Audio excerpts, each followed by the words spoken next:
Good morning. Welcome to Tip Off. Good mid morning. I'd love to apologize to you that the tip off is late today, but I'm not going to apologize, and I have a huge smile on my face. Usually do this thing half awake, eyes partially shut, fiddling through the information we're going to discuss.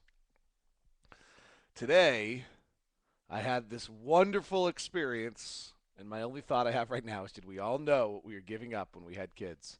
And I love my kids more than anything, and I would give it up willingly.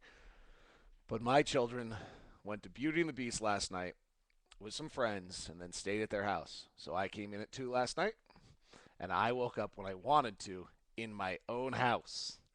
And I cannot tell you the last time that has ever happened.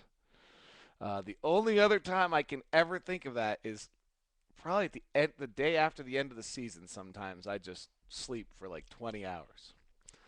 But I feel great. And it's the first time I felt great in like 2 weeks. So this is awesome. All right, we're going to touch on Favors. Hayward had some interesting post-game comments in this. We'll touch on some more of the young kids, combination of the vets, where we are. Some strategy things in the game last night. Thoughts on DeMarcus Cousins and Jimmer Fredette today. On our tip-off, there is one piece of news. Austin Rivers sounds like he's going to go pro. He's really a shooting guard, not a point guard. We all know him from his incredible shot in the Duke, North Carolina game. I have to watch him more. And I will be, I believe, whenever our season does end, I am planning to do all of the draft videos that I did. That's what I plan to keep myself busy with. Assuming we have a draft pick. Maybe even if we don't have a draft pick, I'll do it. You'll just be less interested in it. Assuming we have a draft pick. What is going on? Holy smokes, we're a game and a half out of fourth. We're not even in the playoffs yet, but we're a game and a half out of fourth. This is insane. What was it? About 2 weeks ago, I sat in front of this camera and did this and and I got some heat from some people about the fact that I might have pontificated a little bit. I might have even lectured a little bit. I have a tendency to occasionally do that, and I basically told everyone that we as a group, and I was including myself in this, that we had to stop complaining so much about the minutes and everything else going on and just enjoy the ride. I had no idea that this was the ride. Holy smokes. We've won 5 in a row. We got the best 10-game stretch in the NBA other than the Chicago Bulls. And I think it's even better than that. I think we've won 9 of 12. We're 25 and 22, 3 games above 500. I've been telling everyone all year that if you end up with one road win, if you're +1 road wins minus home losses, that we're going to win this, that we're going to make the playoffs. I'm not sure I really believe we could do that. But this gets pretty interesting. Dallas, here's where we stand right now. Dallas is +1 road win minus home losses. Only Dallas and Utah, you can look at the standings and tell me that Dallas is a game and a half ahead of Utah. They're not that different. That's the way to look at this thing right now. They've played 26 home games, 24 road games. Memphis is +2. Clippers are actually +3, but boy, are they a sliding mess. I talked about that on my little TV shot last night. They are now 7 and 12 in their last 19. Lost last night to New Orleans. Reports of Vinny Del Negro's in serious trouble. Denver is -1. Denver has more home losses than road wins. Denver, a win tonight by the Utah Jazz. They jump past Denver, win the tiebreaker, and Denver, with Gallinari hurt, suddenly is the team that is dramatically concerned about making the playoffs. And Houston's +2. So we may need to get to +2. Road wins minus home losses, despite my season-long claim of +1. And Phoenix is -2. But tonight, I don't know how the guys are going to find it in the tank, but the momentum and the atmosphere around this team right now is amazing. They're talking playoffs. They believe it. I know they talked about it earlier, but I'm not sure they believed it. I think the combination of the last few wins makes them believe it. 5-game win streak by a combined 25 points, and the games aren't that close.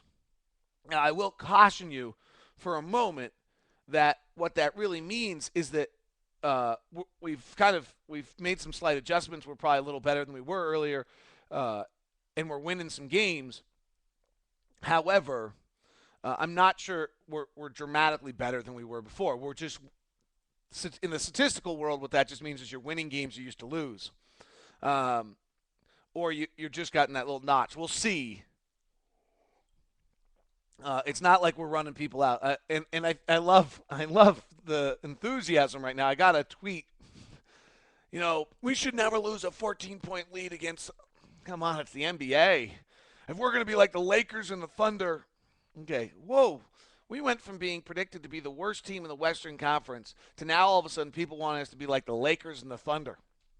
Okay, that is awesome. And to that might be the whole tribute of the season, is that we are, as on March 23rd, that we are as engaged as we are today is an incredible statement about this season. I couldn't be more pleased. How fun has this been? All right, let's get to some of the X's and O's stuff. Derrick Favors. I keep telling people he's Dwight Howard light. Daniel Shapiro is a good friend of mine. He's the strength and conditioning coach of the Sacramento Kings. And before the game, he and I have a dinner, and I was telling him, like, this kid's going to be great. And he's not going to be great. He's like, I don't know if he can score. I was like, he's not going to be – like, isn't that great that that's everyone's first answer? I don't know if he can score. There's 90 defensive possessions. We are going to be an elite defensive team between Gordon Hayward, Derrick Favors, and frankly, Alec Burks wasn't bad last night. He wasn't great, but he made some huge – he made the biggest play of the night defensively last night. And he can play defense. We are going to be an elite defensive team. And I need not remind you again that defensive rebounding is a huge part of defense. I almost feel like we should have a universal apology to Carlos Boozer for the amount we blasted him. Now that we suddenly have a top group that at times can't defensive rebound, and realized having the third best defensive rebounder in the league actually helped us out a pretty good deal. But Favors, if you go back to the very beginning of the year and what the goals were for Favors, the goal that I was given from some people, and I apologize, I really can't say whom, was that by the end of the year for him to be ready to dominate quarters. And Gordon Hayward told me in the postgame show last night that Jeff Hornacek has been talking to he and Faves about stop playing the game and own possessions, own periods of time in the game. Derrick Favors owned about 8 minutes of that game last night. He was so obviously the best player, but he didn't just go in there like a chameleon. He went out like a lion would inside of, it was his territory, and he dominated, and you could see in him this quest to dominate every play. And the other thing you can see in him just being around him, Tony Parks did a fabulous interview with him. It's worth digging out on 1320kfan.com. He's just a little more talkative. I was given, I hope Hannah doesn't mind. Hannah Lee does a great job for us. As one of the media relations people was talking about that she went to the school reading with him the other day, and then on the drive out there, he was just talking the whole time. He's not like me where he's going to not shut up for 17 straight minutes, but, so you're just seeing this 20-year-old kid come out of his shell. And then Hayward's other comment in the postgame last night was that when we played them in the Summer League in New Jersey, that Favors was just an abysmal offensive player. And the growth that he's made is eye-opening him. I'll tell you what, if you're wondering why the rest of the nation is not jumping on the Favors thing, it's not because we're wrong. It's because they saw him when he was in New Jersey. He was somewhat of a lost kid at that point, and they haven't had great exposure to him. And frankly, we're not playing him a lot, so that his numbers are, what's he averaging over the last 5? Fairly remarkable, 13 and 14, or 13 points, 14 rebounds. But he hasn't put up that 20 and 18 a bunch of times, so suddenly the rest of the nation takes a second to realize it, but who cares? Hayward's defense again last night. I'm going to run through that fourth quarter of Gordon Hayward last night, but my memory of it is he gets beat finally. Tyreek Evans finally scores on him, but otherwise he was brilliant. He forced him into off-balance shots. His length is making a huge impact. He just battles. Our four best defensive players are Favors, Cantor, Burks, and Hayward. And it's one because they're skilled, but it's really because Ron Boone was pointing out to me it's because they work really hard at it. Millsap works really hard at it. He's just not as skilled. Sometimes. Not all the time. Sometimes. But those are our four best defensive players. Hayward battled again last night. And Hayward's line last night. Gosh, I'm just geeked, man. This is just so fun. Hayward's line last night, 18.7 rebounds, 5 assists in the game last night. I mean, a lot of guys have done that, but if you go look at who they are, it's pretty impressive. And go take a run. If you know how to do it, Basketball Reference is a pretty cool little place. Take a little run and put in whatever it was, 17, 18 points for him, 7 rebounds, 5 assists, a steal or a block, whatever you want, and at 21 years old. And look at the players who've done it. It's pretty cool. Happy birthday to Gordon Hayward today, by the way. It is his 22nd birthday today. As he says, this birthday doesn't matter. They're all downhill from now until I turn 65, and then they're all an accomplishment. That was his comment to me yesterday about the birthdays. Alec Burks, I think, had one of the plays of the game. Jason Thompson misses the second free throw. Absurdly, yet again, we allow DeMarcus Cousins another offensive rebound. He had 18 the last 2 games against us. Are you kidding me? And Burks reaches in and steals it, and the other way Harris goes and hits the jumper. How about the vets, man? Jefferson last night, 13 of 19, 26 points. His defensive rebounding was so bad, getting just pushed by Cousins everywhere that part of me is pained to give him props, but he also then just abused Cousins on that side, and you got to give him props. That the only thing I would say that bugs me, and maybe Cousins is just crazy enough you can't do this, and this is not out of the whole Tom Kirkland tweeting thing last night, if you followed that, is that for just in general, I think players have to use their fouls better. So what I mean by that is that Al Jefferson last night is getting shoved under the rim every time by Cousins. Pop the hell out of him. And maybe he won't do it again. But he got 8 offensive rebounds over you last time. Don't you have to do something this time? That's my only kind of gripe there. And then Devin Harris was pretty good last night, too. 14 points, 6 assists. Tinsley and Harris combined for 14 assists. This team has become really a remarkable combination of pretty good veterans with brilliantly talented young players. I'm not sure if we go into the annals of NBA history that this has happened before and been at all successful, frankly. I mean, we're really trying to do something that nobody else in the league has tried to do that I can recall. And frankly, I think the rest of the league's kind of snickering at us for it and what Kevin O'Connor envisioned, and right now it's working. I mean, it's really stunning. Favors plays 22 minutes last night. Burks plays 22 minutes last night. Cantor plays 13 minutes last night, and Hayward plays 36. Yeah, I wouldn't mind seeing more Burks and more Favors, but the point is these guys are playing enormous minutes in huge moments that are just so much. How much more valuable are those minutes than what DeMarcus Cousins played last night? I mean, he's just not learning to do anything right. He's crazy, by the way. There was one possession last night that summed up all I ever need to know about DeMarcus Cousins. And that is Cousins this is late in the game on a big play in the fourth quarter. Cousins flops on the offensive end into the basketball stand. I mean, it was the most imaginary, made-up thing that has ever taken place. Okay?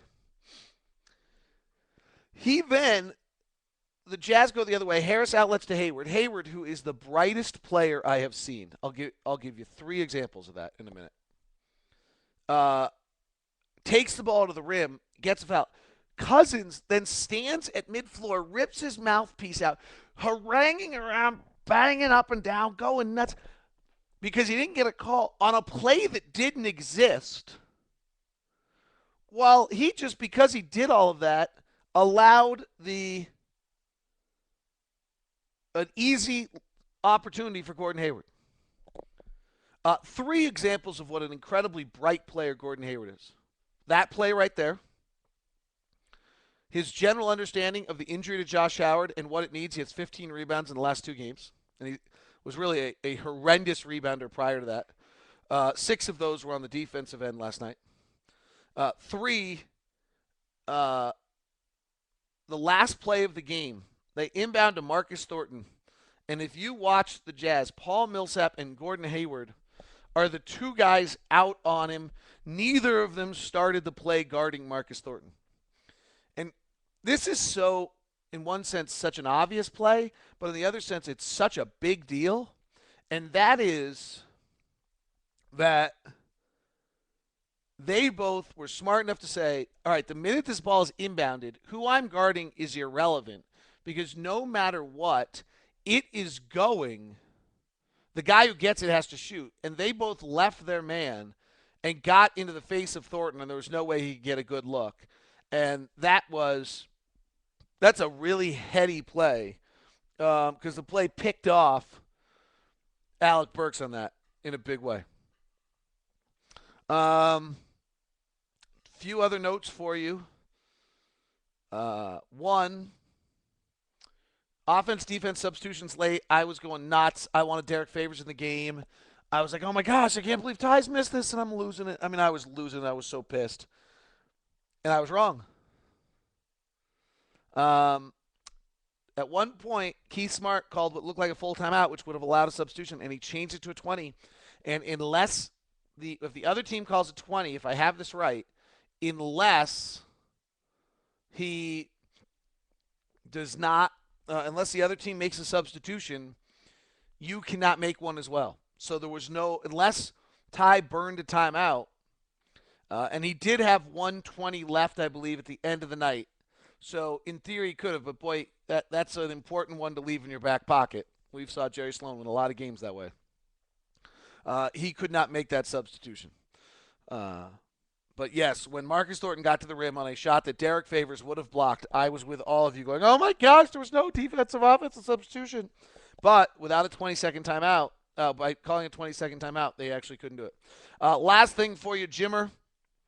I did a long podcast with Bobby Jackson, which I thought was terrific. I really enjoyed my time with Bobby Jackson about Jimmer. I strongly suggest listening to it if you care about basketball development or if you care about Jimmer. And I'm not incredibly optimistic. I'll just tell you that. And it's not, I hate to tell everybody this, it's not the bad situation. They're really playing a game that it should work for him. They're playing up-tempo. They're actually moving the ball quite a bit. They had there's a typo in the box score I'm looking at. It says they had 63 assists, but I mean they had every guy on that roster last night. I think had at least 2 assists who played any minutes. Other than maybe Jason Thompson, but they're moving the ball. They're playing fast. They're not defending.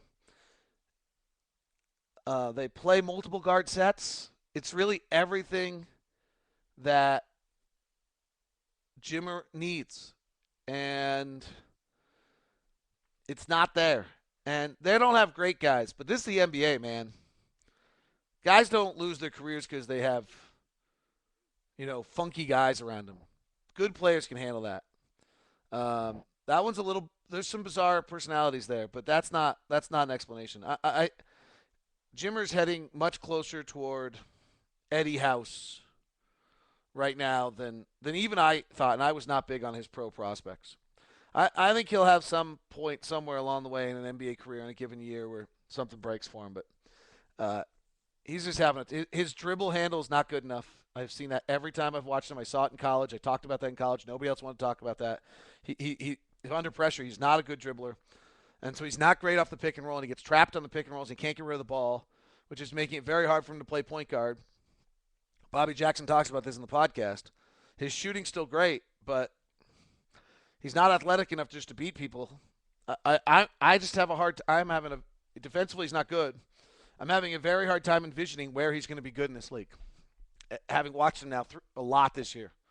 And I do believe that there's very limited improvement by a player who's a 4-year player. All right, this is an incredibly long one. I got to jump. I could go forever. I'm geek. Talk to you tonight, late night.